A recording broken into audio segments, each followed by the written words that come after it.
আসসালামু আলাইকুম তৃতীয় শ্রেণী প্রিয় শিক্ষার্থী বন্ধুরা, আজকে আমরা তোমাদের তৃতীয় শ্রেণীর গণিত বইয়ের 101 পৃষ্ঠা নিয়ে আলোচনা করব। 101 পৃষ্ঠায় দেওয়া আছে যোগ করো, তারপরে নিচে দেওয়া আছে এই 4টা দাগের অঙ্ক। এই প্রত্যেকটি অঙ্ক আজকের ক্লাসে আমরা সমাধান করব। প্রিয় শিক্ষার্থী বন্ধুরা, যোগ করো প্রথমে আমরা 1 থেকে 8 পর্যন্ত অন্য একটি পেজে সমাধান করে তোমাদেরকে দেখাচ্ছি কিভাবে সমাধান করতে হবে। প্রিয় শিক্ষার্থী বন্ধুরা, যোগ করার ক্ষেত্রে ভগ্নাংশে যেহেতু এখানে প্রত্যেকটা হর সমান, তাহলে যোগ করাটা খুবই ইজি। আমরা জানি নিচেটাকে হর বলা হয়, উপরেটাকে লব বলা হয়। আমরা 1 নম্বরটা সমাধান করব। কার্সারে লেখা একটু বেশি হবে, কিছু তোমরা মনে করে না। ইনশাল্লাহ সামনে বছর থেকে আমরা কলমে লেখার চেষ্টা করব। প্রথমে লিখবো 3/1, ঠিক আছে। প্রত্যেকটা অঙ্কই একই নিয়মভাবে তোমরা করলে বুঝতে পারবা। তারপরে যোগ চিহ্ন দেব। দ্বিতীয় ভগ্নাংশ হচ্ছে 3/2, আমরা 3/2 লিখব। এখন নিচে একটা সমান সমান টান দিয়ে একটু একটা বড় একটা টান দিব। তারপরে যে কোনো একটা হর লিখবো, যেটা এখান হর দুটো সমান, তার আমরা একটা হর লিখবো, 3 লিখব। তারপরে প্রথম লবটা হচ্ছে 1 দিব, যোগ চিহ্ন দিয়ে একটা কেটে নিচ্ছি। প্রথম ভগ্নাংশের লব হচ্ছে 1 দিব।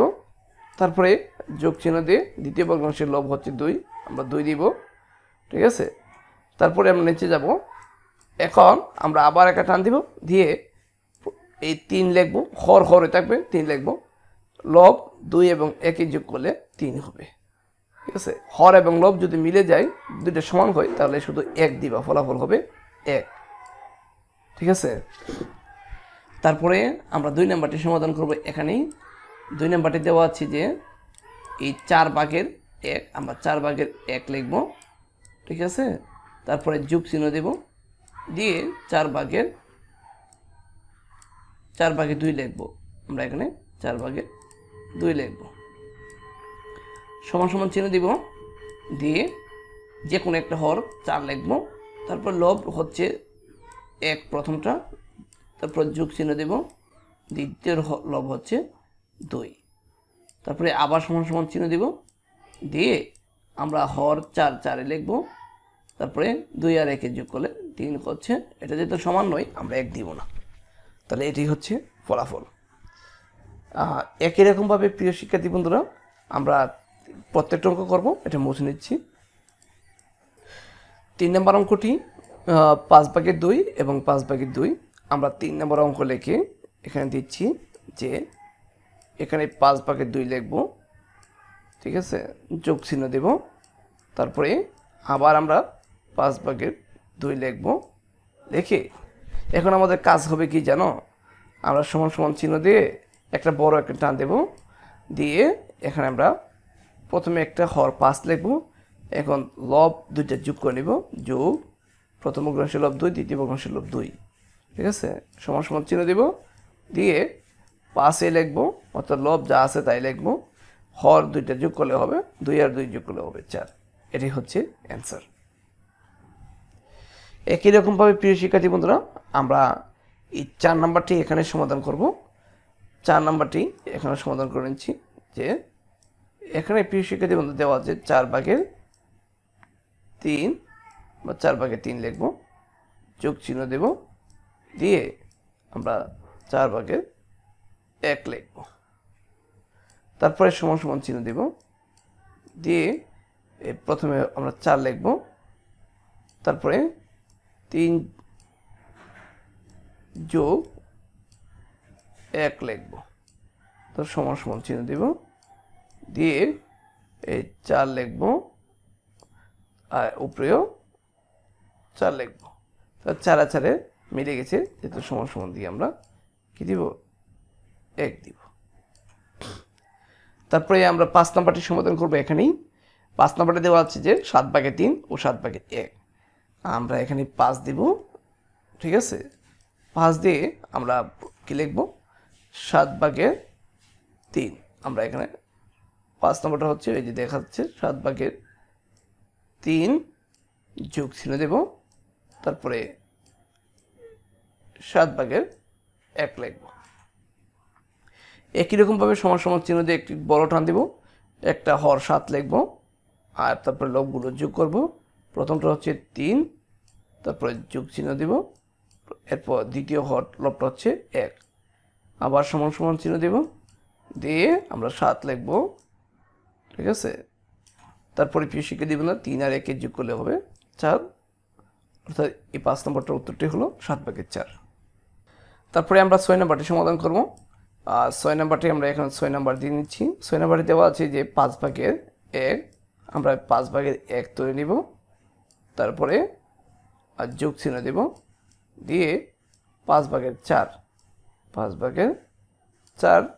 তুলে নেব। ঠিক আছে, তারপরে আমরা সমান সমান চিহ্ন দিয়ে একটা টান দেব, দিয়ে একটা হর 5 লিখব, আর উপরে প্রথম ভগ্নাংশের লব হচ্ছে 1, যোগ চিহ্ন দেব, দ্বিতীয় ভগ্নাংশের লব হচ্ছে 4, যোগ চিহ্ন দেব। এখন আবার টান দেব, দিয়ে প্রথম ভগ্নাংশের লব হর 5 লিখব, কাটে দিচ্ছি। আমরা এখানে 5 লিখব, কারসারে লেখা সুন্দর হয় না, 4 আর 1 যোগ করলে 5, 4 আর 1 যোগ করলে কত হয় 5 হয়, 5 লিখলাম, 5 বেশি মিলে গেছে, তাহলে শুধুমাত্র 1 হবে, আমরা এর ফলাফলটা হবে 1। 7 নম্বরটি একই নিয়ম, 8 নম্বরটি একই নিয়ম। আমরা যে পরবর্তী যে আছে আর কয়েকটি অঙ্ক সেটি দেখাচ্ছি তোমাদেরকে। অর্থাৎ প্রত্যেকটা অঙ্ক যেহেতু হওয়ার সমান, প্রত্যেকটা অঙ্ক একই। 9 নম্বরটি দেখাচ্ছি 7/5 এবং 7/2। অর্থাৎ প্রিয় শিক্ষার্থীবৃন্দ, তোমরা যদি একটা অঙ্ক বুঝে রাখো তাহলে প্রত্যেকটি অঙ্ক সমাধান করতে পারবা।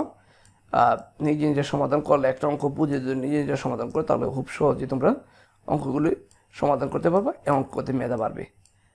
ঠিক আছে, 7/2 বোঝাই দিলাম কিভাবে করতে হয়। টান দিবা, টান দিয়ে এখানে 7 লিখবা, আর প্রথম লব হচ্ছে 5, যোগ করবা, যোগফল, দ্বিতীয় লব হচ্ছে 2। তারপরে প্রিয় শিক্ষার্থী বন্ধুরা এই 7 লিখবা, লিখে 5 আর 2 যোগ করলে 7 হবে, 7 লিখব। মিলে গেছে যেহেতু, তাহলে সমান সমান দিয়ে 1 দিয়ে দিবা। যেহেতু হর এবং লব মিলে যায় তাহলে 1 হবে, হর এবং লব মিলে গেলে কী হবে 1 হবে। আমরা সর্বশেষ যে প্রিয় শিক্ষার্থী বন্ধুরা 12 নম্বরটি, এটি তোমাদেরকে করে দিচ্ছি। 12 নম্বরটি অর্থাৎ সবগুলো তো একই নিয়ম। আমরা লিখব যে প্রথমে 9/4, তারপরে যোগ চিহ্ন দেব, দিয়ে লিখব 9/3। এখন আমাদের কাজ হবে কি জানো, সমান সমান চিহ্ন দিয়ে আমরা একটা 9 লিখব, প্রথম ভগ্নাংশের লব হচ্ছে 4 লিখব, যোগ চিহ্ন, দ্বিতীয় ভগ্নাংশের লব হচ্ছে 3 লিখব, আবার সমান সমান 3 টান দেব, দিয়ে আমরা 9 লিখব, তারপরে 4 আর 3 যোগ করলে হয় 7, অর্থাৎ 9/7। এটাই হচ্ছে 12 নম্বরটির উত্তর। আমরা 1 থেকে 12 পর্যন্ত অঙ্কগুলি দেখিয়েছি, তোমরা অবশ্যই এগুলো প্র্যাকটিস করবো। তারপর প্রিয় শিক্ষার্থী বন্ধু 3 নম্বর অঙ্কটি বলা হয়েছে, একটি পাশের 7/1 অংশ লাল এবং 7/3 অংশ সবুজ রং করেছি, মোট কত অংশ রং করেছি? তাহলে এখানেই সমাধানটা করতে হবে। রং করেছি 7/1 অংশ, 7/3 অংশ, তাহলে 7/1 এবং 7/3 কী হবে? যোগ হবে। আমরা এখানে তোমাদেরকে দেখাচ্ছি, একটু জুম করে নিচ্ছি যাতে তোমরা অঙ্কটি বুঝো। এখানে প্রিয় শিক্ষার্থী বন্ধুরা আমরা যোগটা করার জন্য প্রথমে একটা 7 লিখব, হ্যাঁ, তারপরে উপরে লেখানো বোঝাচ্ছি। প্রথম ভগ্নাংশের লব হচ্ছে 1 লিখব, যোগ দিয়ে দ্বিতীয় ভগ্নাংশের লব হচ্ছে 3 লিখব। তারপরে এখানে আমরা হর 7 লিখব, ঠিক আছে। 3 আর 1 যোগ করলে 4, অর্থাৎ মোট রং করা হচ্ছে 7/4 অংশ।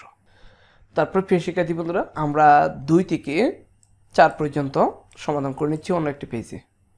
তৃতীয় শ্রেণীর প্রিয় শিক্ষার্থী বন্ধুরা প্রত্যেকটি অঙ্ক তো 2 থেকে 4 পর্যন্ত 3টি অঙ্ক সমাধান করা হয়েছে। কীভাবে সমাধান করা হয়েছে তোমাদেরকে এখন ভালোভাবে বুঝিয়ে দেওয়া হবে। প্রিয় শিক্ষার্থী বন্ধুরা 2 নম্বর অঙ্কটি বলা হয়েছে, রিয়া একটি দোকান থেকে 5/1 অংশ 1 মিটার এবং লিয়া 5/3 মিটার রঙিন ফিতা ক্রয় করলো। তারা একত্রে মোট কত মিটার ফিতা ক্রয় করলো? কত মিটার ফিতা একত্রে ক্রয় করলো, তাহলে একত্রে যদি বলা হচ্ছে তাহলে দুটো আমাদের যোগ করতে হবে।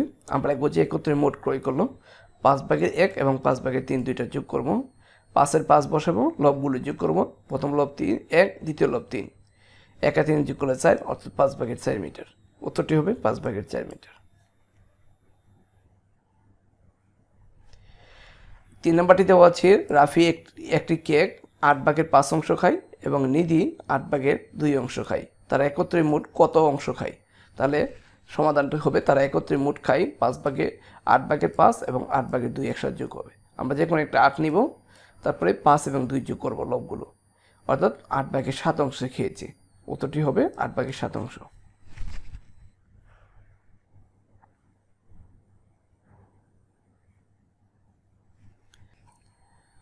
4 নম্বর অঙ্কটি বলা হয়েছে রেজার বাড়ি বিদ্যালয় থেকে 10/5 কিলোমিটার পশ্চিমে, মিনার বাড়ি বিদ্যালয় থেকে 10/3 কিলোমিটার পূর্বে অবস্থিত। আর রেজার বাড়ি থেকে মিনার বাড়ির দূরত্ব কত হবে? প্রিয় শিক্ষার্থীবৃন্দ, অঙ্কটি খুব সহজ।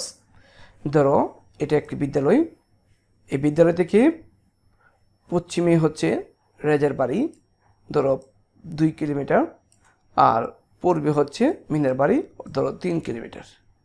তাহলে এই রেজার বাড়ি থেকে মিনার বাড়ির দূরত্ব কত হবে? তাহলে এই দুইটা ফাঁকা যোগ করতে হবে, 2 এবং 3 যোগ করলে হবে 5। তাহলে রেজার বাড়ি থেকে মিনার বাড়ির দূরত্ব 5 কিলোমিটার, আবার মিনার বাড়ি থেকে রেজার বাড়ির দূরত্ব কত হবে? 5 কিলোমিটার হবে। এই অনুযায়ী আমরা অঙ্কটি কী করব?